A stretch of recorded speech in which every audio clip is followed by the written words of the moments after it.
Hello बच्चों, कैसे हैं आप सभी। I hope you are good. आपकी हिस्ट्री की कक्षा यानी रेडियो कक्षा लेकर मैं एक बार फिर आपके साथ हूं।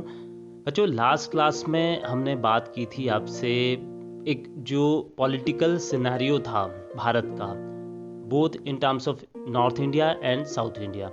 We try to convey to you कि किस तरीके से जो फ्रेगमेंटेशन था उस समय पर, और फ्यूडलिज्म की भी बात हुई थी, फ्यूडलिज्म सामंतवाद, जिसके बारे में हमने आपको बताया था कि किस तरीके से गुप्त पीरियड के बाद में यानी गुप्त जो एम्पायर था उसके डिसइंटीग्रेशन के बाद में छोटे छोटे जो चीफ्स बनकर उभरे, छोटे छोटे चीफडम्स बनकर उभरे, उन्होंने किस तरीके से फ्रेगमेंटेशन की जो एक प्रोसेस थी उसको शुरू किया एक तरीके से।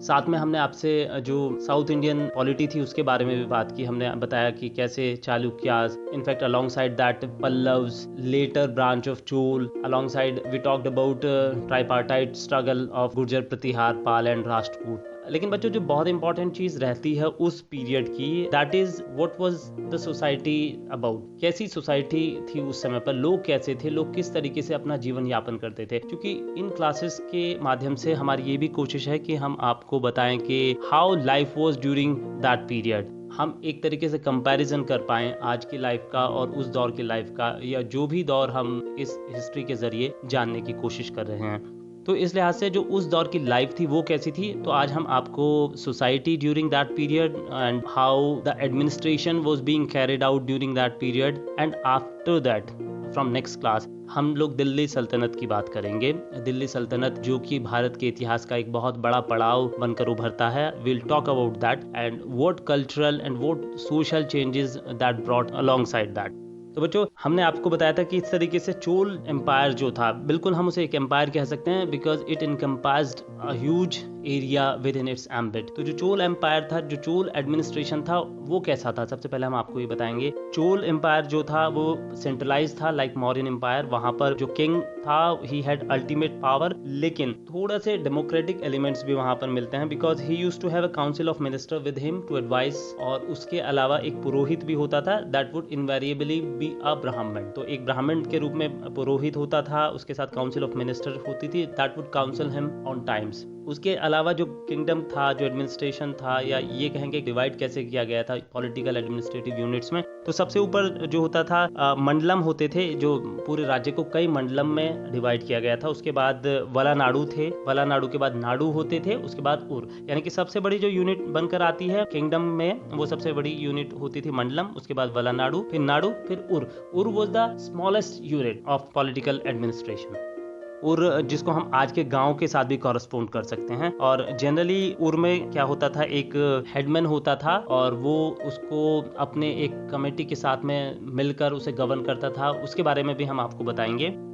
यदि हम बात करें सेंट्रल लेवल पर चोल एडमिनिस्ट्रेशन की, तो जो कैपिटल थी वो तंजौर थी, लेकिन बाद में उसको कांचीपुरम शिफ्ट कर दिया गया था। जहां तक उर की बात है, तो इट हैज बीन नोन कि there were various committees in an ur itself. जैसे कि एक टैंक कमेटी होती थी। टैंक कमेटी का क्या काम होता था, वो जितने भी इरिगेशन के लिए टैंक्स वगैरह खुदवाए जाते थे तो उसको सुपरवाइज करती थी। उसी की तरीके से अलग अलग और भी कमेटीज होती थी। तो इससे ये कहीं ना कहीं हम अंदाजा लगा सकते हैं कि जो एडमिनिस्ट्रेटिव सेटअप था वो थोड़ा सा कॉम्प्लेक्स हो रहा था उस समय पर। रेवेन्यू की हम बात करें कि जो रेवेन्यू आता था एडमिनिस्ट्रेशन में, या यूं कहें किंगडम में, राजा के पास, वो किस तरीके से आता था, तो largely it was under two heads. First land revenue या लैंड टैक्सेस। तो लैंड रेवेन्यू तो ये होता था कि जहां जो छोटे छोटे किसान होते थे, those who were having land under their name, they would pay taxes on the basis of produce। तो उसके लिए अलग अलग यूनिट्स भी उन्होंने शुरू की थी, and that did not change for a while।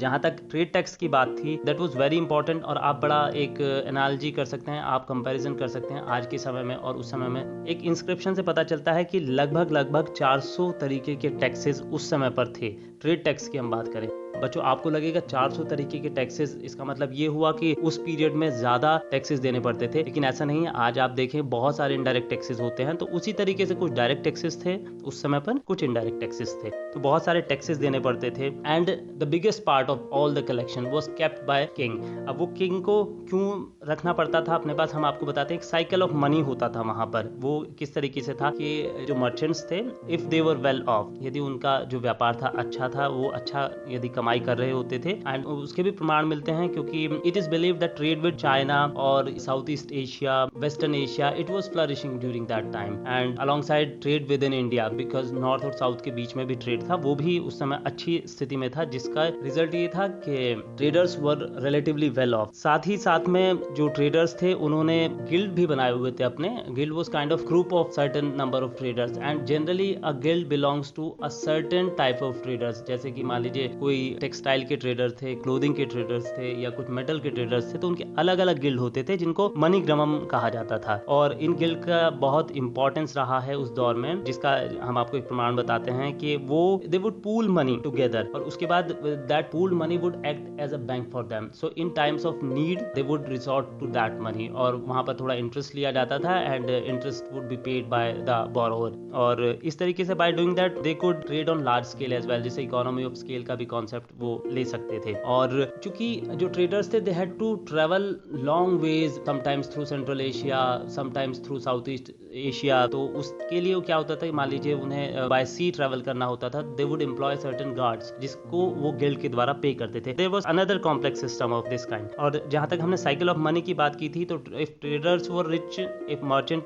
Were rich, तो they would pay higher taxes resulting in more money with the state for welfare activities like irrigation projects and other projects. और एक बहुत important जो उस दौर का एक जो कैरेक्टरिस्टिक था वो ये था कि टेम्पल्स का बहुत एक इम्पॉर्टेंट रोल में आना। हम अभी आपको जब सोसाइटी की बात करेंगे, रिलीजन की बात करेंगे, तो जरूर बताएंगे कि किस तरीके से जो टेम्पल्स थे वो इतने इंपॉर्टेंट कैसे बनकर उभरे। जो टेम्पल्स थे they would receive huge donations from king, from other rich people like traders. और जो उस दौर के मंदिर थे, टेम्पल थे, उनके पास बहुत बड़े बड़े लैंड ट्रैक्ट्स थे which they would own and generally जो राजा के द्वारा टेम्पल्स को जमीन दी जाती थी। हमने लास्ट क्लास में आपको बताया था कि राजा जो होते थे वो ब्राह्मणों को टेम्पल्स को लैंड देते थे, तो जो ब्राह्मण्स को लैंड दी जाती थी उसको ब्रह्मदेय कहा गया था। और सबसे बड़ी खास बात ये होती थी कि दैट वाज नॉन टैक्सेबल, तो उससे जो भी अर्निंग होती थी उस पर कोई टैक्स नहीं लगता था। As a result temples grew very rich. और आज भी हम देखते हैं कि वो टेम्पल्स जो हैं वो आज भी उनके पास इतने रिचेस हैं, इट इज बीइंग सेड कि इतना गोल्ड उनके पास है, इतना गोल्ड उनके पास रहा and in time of need they would come to the rescue of king. ऐसा भी कई बार हुआ। तो इसका एक एग्जांपल है बृहदेश्वर का जो मंदिर था तंजौर में, that was very very rich. तो इस तरीके से जो टेम्पल्स एक बहुत important centre of economic activities भी बनकर उभरे। वहां पर कई लोगों को एम्प्लॉयमेंट मिलता था। Temples used to have their own centres, they would have their own staff. तो इस तरीके से एक इकोनॉमी, टेम्पल इकोनॉमी भी चलती थी और यही कारण था कि टेम्पल्स बहुत इंपॉर्टेंट यूनिट के रूप में इकोनॉमी की रहे। तो जहां तक बात ये इकोनॉमी की थी, सोसाइटी के बारे में और बात करें तो रिलीजन बहुत इंपॉर्टेंट चीज होती है। ये वो दौर था जिसने, हम भक्ति मूवमेंट का बहुत जिक्र करते हैं और आगे की क्लासेस में आपको भक्ति मूवमेंट के बारे में सुनने को मिलेगा, जिसमें कबीर, नानक, रामदेव, नामदेव, इन सभी का आप जिक्र सुनेंगे। तो वो जो भक्ति मूवमेंट की शुरुआत, हम नॉर्थ इंडिया की बात कर रहे हैं, इन जो हमने नाम लिए हैं, दैट स्टार्टेड फ्रॉम साउथ। और उसमें नयनार्स और अलवर्स दो मेनली सेक्ट्स थे। जो अलवर्स थे दे वर वैष्णवाइट, जो विष्णु को पूजते थे, जो विष्णु के भक्त थे। लगभग 12 अलवर्स का हम जिक्र पाते हैं। नयनार्स जो थे शिव को पूजते थे, लगभग 63 नयनार्स का हम जिक्र पाते हैं। तो अल्टीमेटली जो साउथ इंडिया में नयनार और अलवर का एक मूवमेंट था जिसने भक्ति मूवमेंट को जन्म दिया, जो कि आगे चलकर बहुत वाइड हुआ, बहुत वाइड स्प्रेड हुआ और उसने इंडियन सोसाइटी को, आई बिलीव, उसने इतना प्रभावित किया कि शायद और किसी करंट ने ना किया हो। तो बच्चों, इस तरीके से ये पीरियड जो था बहुत इंपॉर्टेंट था। अगले पीरियड में हम दिल्ली सल्तनत की बात करेंगे। मुझे यानी शोभित शर्मा को अनुमति दीजिए, कल फिर आपसे मुलाकात होगी और हम दिल्ली सल्तनत के बारे में, उस दौर की सोसाइटी के बारे में बात करेंगे। नमस्कार।